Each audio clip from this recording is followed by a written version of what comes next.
Hi there, it's Gabriele Nicolet from SpeechKids, where we teach little kids to talk and help parents understand their little kids. And today I'm delighted to be talking to Susanna Blana. Thank you, Susanna, for being here.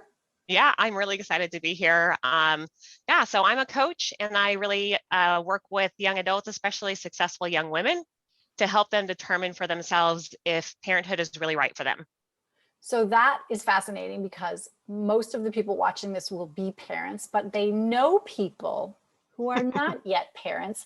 And the people who are watching this know some things about being a parent that you would like people to consider.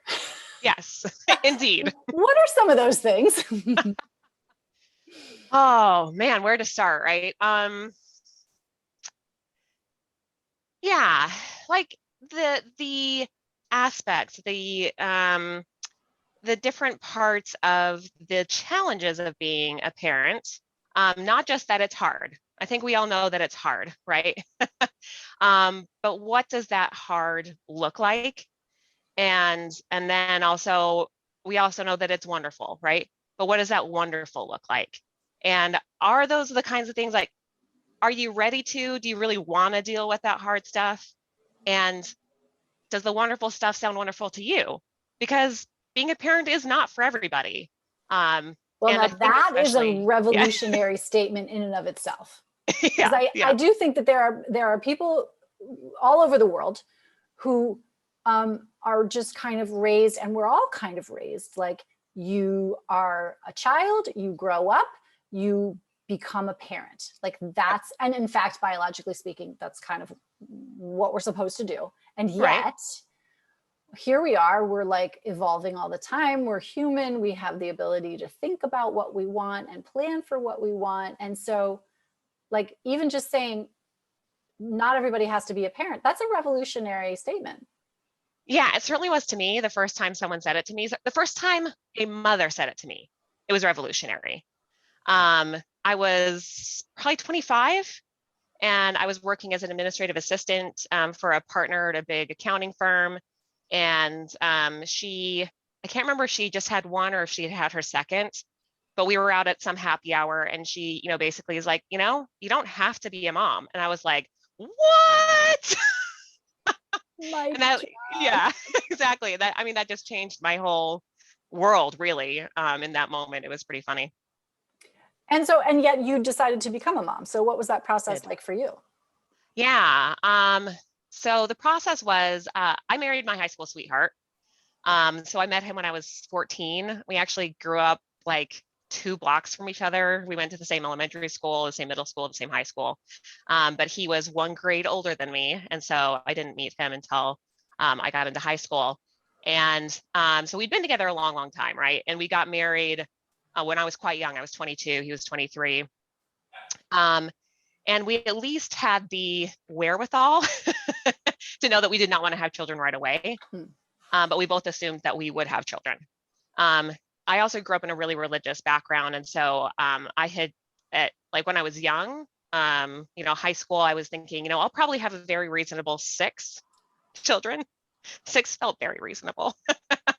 And then by the time I got married at, the ripe old age of 22, I thought, okay, I don't think I probably want to have 6. That seems like a lot, but, probably 2 or 3, maybe 4.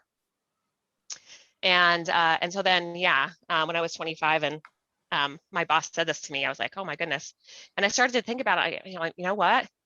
Matt, my husband, is in school and, I'm working a job and going to school and like, we don't have the time and money to do this. And then I started to think, maybe I don't want to. Mm. It was always a foregone conclusion. I'm like, I just will. And then I thought, oh, I don't have to. Maybe I don't want to. Mm. So then for the next probably 8 years, I just thought, it's probably just not something that I want to do. And I definitely had a lot of fears that I wouldn't be a good mom, that I wouldn't have the patience, that all that stuff. And then uh, the shift back really happened when my husband left academia after 8 years, after forever. And we moved out to the Midwest and he got a job and I had a job and suddenly we had 2 incomes in a very affordable place to live. And we both kind of went, maybe we can, like, maybe we can afford to have a kid. And so, we really started to talk about what that would look like for us, and we decided to do it. Now, this is, as you're talking, I'm kind of thinking this issue generally of like whether to have kids and then how many kids is intensely personal, right? Like nobody gets to decide this for you. And I think your whole jam is like, nobody gets to decide, nobody else but you gets to decide if you're going to be a parent. Societal expectations completely aside, right? Yep. And you might decide and I'm hearing that is the case for you. You might decide not right now, but maybe later. And you might decide not right now. And then you get to later and you think, nope, still not happening. Yeah. And so wherever you are on this like continuum of decision making is great. I think what you're saying is make it a conscious, informed choice. Yes. Right. Like, don't just assume, kind of like, as you were saying, right? We all kind of grow up in this society, and in most places it's just assumed, especially girls are going to grow up and be a mom. So, take that aside and say, okay, I don't have to do that. And then that kind of clears space to think about, do I want to do it? I remember doing the same thing. I mean, I sort of always knew I was going to be a mom, and that felt fine. And then I had my first, and I had a significant postpartum depression with him. And that I had always assumed I was one of three. I assumed I would have three because that was, again, that all That's those assumptions, like that's my model, right? Like, right. This is a family, you have three. A family exists with three children. And then I had my first, and I was like, whoa, this is really tiring. I don't even know if I want to have number two. I'm kind of afraid. Got some therapy, did the work around that, got some medication on that. That was good. That's another thing where you decide if you want to take medication. Not my choice, but that was my choice for myself. And then sort of got to work on like, okay, now I understand how I feel as a mom, because that's like a whole other thing, right? You turn into this whole different person, and you kind of miss your old self, and you kind of adore your child, but you're like, oh, hold on, right? But so then for people who are deciding whether or not to have a second child, that can be a whole new opportunity. It's not a foregone conclusion that one must have more than one. Yeah. I mean, that was something, I again kind of went through the whole process with having a second. So many people said, well, I mean, a kid has to have a sibling. And from the beginning, I'm like, no, why? But that again, revolutionary act. Yeah. Right. This is not, the yellow brick road that must lead you to Oz. There is no Oz, people. Yeah. Right? Exactly. Yeah. Make Oz right where you are. And I also had postpartum depression after the first, and he had to be born a little bit early, and like there was a lot of things that were super scary. I did not enjoy pregnancy. It still absolutely floors me that there are women that enjoy being pregnant. I'm like, really? Okay, there you go. Okay. I love being pregnant. I didn't. That's funny. Parts of it. Anyway, keep talking. Yeah. Anyway, for me, it was basically miserable from day one until the kid came out. So then, when we started to think about maybe having a second, I was like, I don't think I want to do that again. And then we talked a little bit about adoption, and so yeah, it's funny. I don't enjoy being pregnant, but I get pregnant really easily. Really easily. I've kind of joked with my mother-in-law about like, if you could just take like different parts of people's experience. Like I had such an easy time getting pregnant. It was just like, we decided, yes, we're going to go ahead and try. And the next day I'm pregnant. I mean, it was just like, right. Which is not the case for everyone. Sometimes it's so hard. But then I was just like miserable during pregnancy. So then if we could like take someone like you, this was like, okay, pregnancy is great. Right. And then tag that on, and then like give it to all the people. Right. And like some people really like labor is no big deal. And I'm like, right, like let's put that in there. It'd be like a great experience from start to end, but that's not the way that it works. But yeah, finally I kind of realized that something that was important to us was to, hang on, a thing came up on my screen. Can you still see me? Yeah, we can see. Okay, then I'll just ignore it. Okay. Yeah, so I finally realized that something that was important to us was having our kids fairly close together. Okay. And I recognized that adoption could take quite a while, and you don't really know when that child is going to be able to come into your life. Okay. And because I get pregnant so easily, it's like, well, this is much easier. So I decided to go ahead and do it. And then after I had my second one, I planned from the beginning to have a C-section, because I had a C-section with the first. And I said, hey, when you're in there, can you just go ahead and tie those tubes? Mm-hmm. And I mean, that's a whole nother funny story, because a lot of doctors, even if you have, like, a lot of doctors just will not sterilize. Yep. So, but anyway, had the conversation almost from day one with my doctor. Want you to do this. Okay. Yeah. 3 months in. Yep. Still want to do it. Near the end, like, do you have to sign this paperwork? Yes, I really, really want to do it. So, okay. And then again, all of these are like personal choices. So, but when you're coaching parents to be, or parents who are deciding whether or not to add somebody to their family, you have a process that you take people through. Yeah, I do. And you sort of have this architecture of things to think about. Yeah. And so how do you bring them along? Like, what's the rough sketch? Sure. Yeah. So we start with sort of motivations and fears. What sounds good about it? What sounds really scary about it? Dig into that a little bit more, the different aspects of that.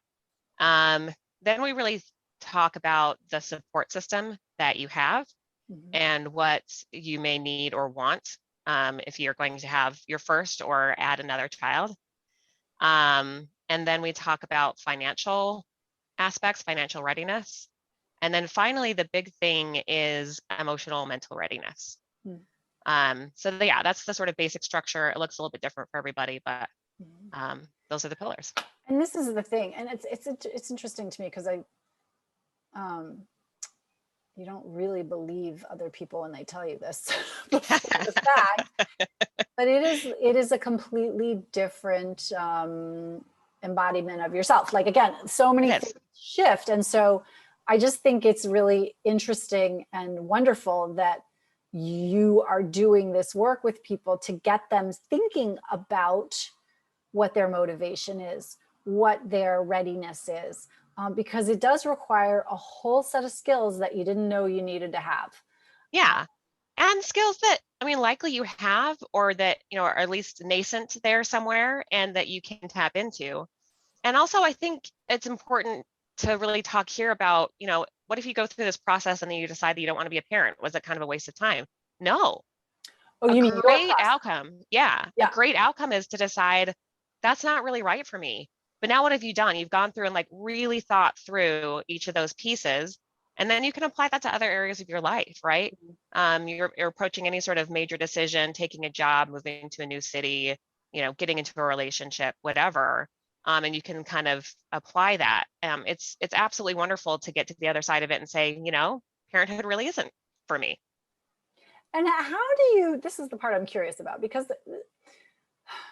my experience between my two kids was one of a little bit of fear of like, is this going to happen again? How do you get people past their fear, right? There's never a good time to have a baby. Finances notwithstanding, it's all good to be prepared financially. And yet if I decide that I'm desperate to have a child, the financial piece, it's not the most important piece. Yeah. And so how do you get people past that sort of push pull and that fear response of like, what if I don't like it? Yeah. Right. Because you can't send it back. Exactly. You can't send it back. Like, what once you got it, you got it for good. Yeah. Yeah. So that's really interesting. And it's really kind of digging into what's behind the fears, and then also figuring out what that person has done in their past to get over other fears, and where they already have that strength and resilience. And then really, especially in that support system area, you think, okay, like, what are some things that scare me the most, and where might I be able to get some support with that? So, right, like maybe so depression is something that's very, very common in my family. And so I thought probably I'll experience postpartum depression. And I did. So I had kind of, first of all, I was aware that that was something that was likely. And so I kind of was able to read about it and prepare for what might happen. And, I had a therapist on hand and kind of had those things, right? And just as you work through it, honestly, one of the favorite things that my therapist has taught me is name it to tame it. Yeah. Honestly, if you can name it right and talk through it and like become aware of where that fear is coming from, then the fear starts to dissipate. By the way, public service announcement, also a great strategy to use with your kids. Absolutely. Name it to tame it. Name it to tame it. That which cannot be named is so horrible that we cannot talk about it. And that's where shame comes from. Yeah. Right? So anyway, that's like larger human experience, but also good right? for children. Yes, great for the children. So interesting. Okay, so really like, thinking through in a conscious way, sort of how to make life decisions, among which is the choice to become a parent. Yeah, exactly. Yeah. If people want to learn more about you, where can they do that? Yeah, so my website is gnarledoakcoaching.com. Shall I spell it? Yeah, go ahead, because it's a gnarled with a G. Yeah, GNARLEDOAKCOACHING.com. Yep. That was actually, I have a hard time spelling out loud. Oh, good. I think I did it. You did it. Says the speech pathologist. Thank you. And then I also have a phone number here in the Seattle area, which is 425-246-4733. Fantastic. I remembered. Awesome. Yeah. We will link to that in the show notes, so to speak. Awesome. And we'll put a pin in it there. But thank you so much. This was fun. This was delightful. Yeah, thank you. All right.